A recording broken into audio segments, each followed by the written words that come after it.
तुर्की ने जनूबी अमरीकी मुल्क वेनेजुएला से दोस्ती का हाथ आगे बढ़ाया।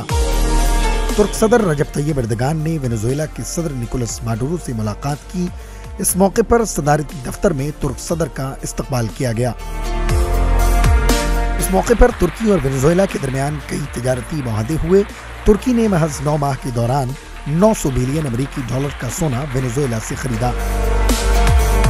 वेनेजुएला के सदर का कहना है कि वेनेजुएला के कुदरती वसाइल पर सिर्फ वेनेजुएला का ही हक है और उसे अमरीकी बात सुनने की कोई जरूरत नहीं।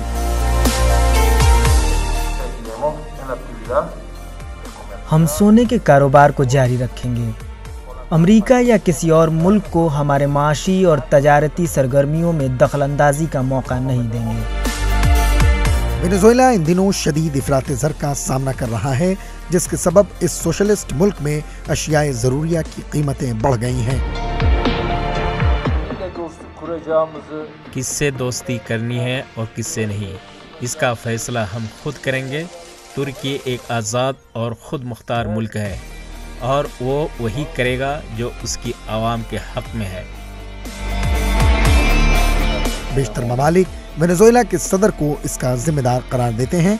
यही वजह है कि चंद माह कबल अमेरिका और चंद यूरोपीय ममालिक की जानिब से वेनेजुएला पर इक्तिसादी पाबंदियां आयद कर दी गईं।